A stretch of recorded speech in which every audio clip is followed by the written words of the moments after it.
Hey, what is up guys, and welcome back. So today we're going to be comparing the Fatshark HDOs to the Fatshark HD3s.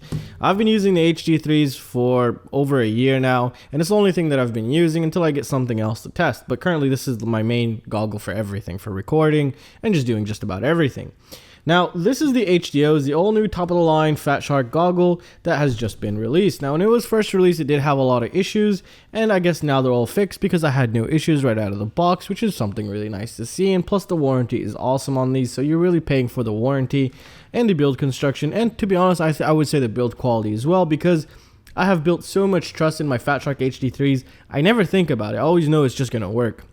And it's kind of you kind of take that for granted sometimes, I think. So I just know I just pick it up, as long as my battery's charged, everything's going to work fine. So that's something really nice about Fatshark, and plus their warranty is great. But now let's talk about the differences between these two. Now, some of the differences, just the case just changed, the logo on the case changed. Both of them do come with the exact same case. And they gave me this time with this Fatshark, the HDOs, they gave me this 18650 battery bay thingy here. It doesn't come with the batteries. You have to bring in your own 18650s, and you cannot, and I repeat, you cannot use this to charge it. You probably can, but you probably ruin something, but they're stating that right here, so I guess don't do it. I just take them out and then just charge them some other way. Alright, so what is the difference between these two? Well, first of all, this one is rocking an OLED screen. This one's rocking just a normal LCD screen. And obviously just the main difference is the color and the faceplate, and just the colors of the faceplate, and that's about it here.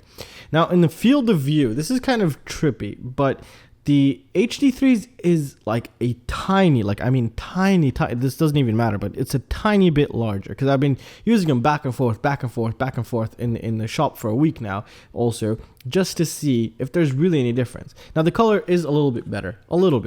Now, what do I mean by that? Now, don't expect, this was a Nokia phone, and then all of a sudden you got the new top-of-the-line Samsung Note 8 with a 4K OLED display color. No. It's just a slight difference. That is, just the colors just seem a little bit more vibrant, but it's nothing that would make me pay another $500 to get this.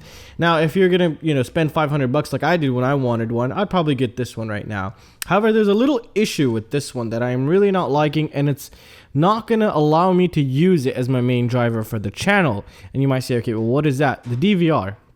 DVR records in great quality. It's good quality, decent quality, just like the HD3s.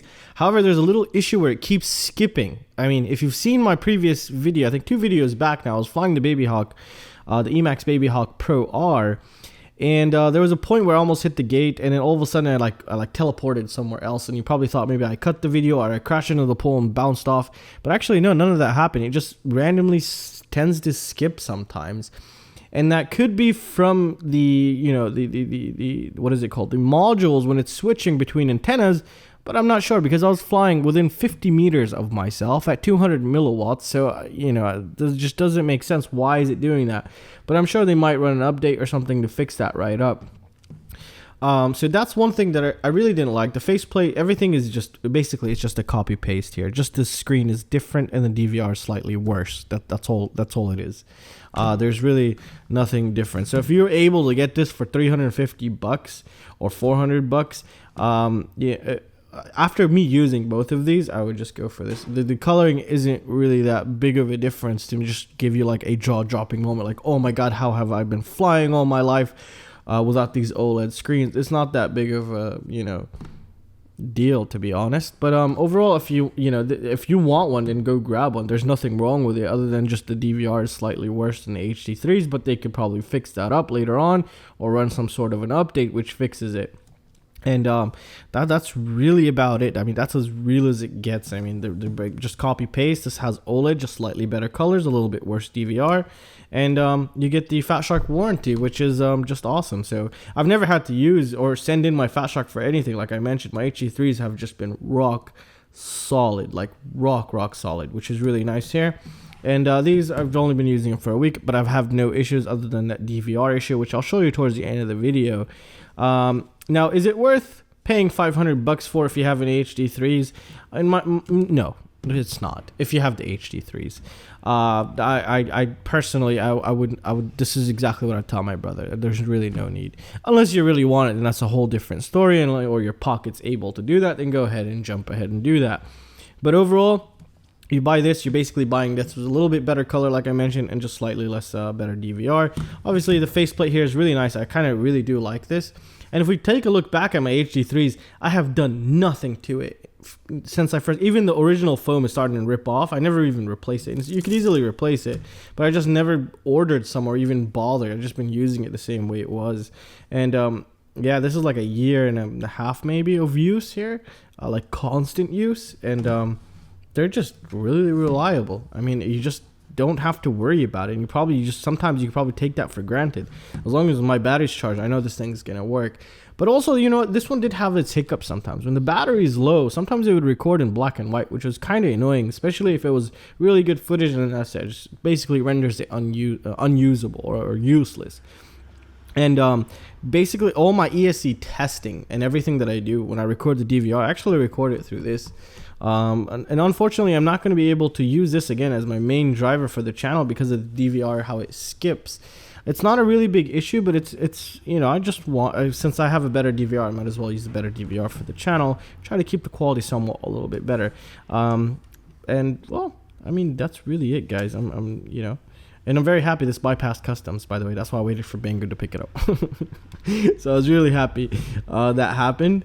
I was really excited too when I got it. So yeah, that's something a huge plus about this. This one I had to pay $1 trillion for. I had to pay more than 500 bucks for this. So this is actually cheaper for me than this one. But overall, it's a really nice goggle. If you have the cash, go grab it. It's really nice. The colors are really good. The field of view is just like the HD3s. And what I mean by slightly smaller is like unnoticeably slightly smaller, like nitpicking a 0402 resistor size smaller, which you can't even see basically. And yeah, overall it was just really good. Both of them obviously are 4x3, and that's what I'm just used to flying. And it's a really nice goggle. That's all I can currently say, but I'll probably do more update videos on this if I do have an issue with it coming up, because now I have my friend flying with me, so I'll probably just hand him this one so it'll just get a good amount of use on it, and then we can see how well it's going to perform or last. But you know, Fatshark is using top quality components in their stuff, and I can see that from my first purchase here. And you know, very satisfied with my Fatshark HD3s. They're still a beast of a goggle in my opinion. And well, I'll leave a link to everything down below. Go ahead and check them out. That would really support the channel. And I really hope you guys enjoyed this video. And if you guys have any questions or any suggestions, feel free to let me know. And I'll see you in the next one. Peace out, guys.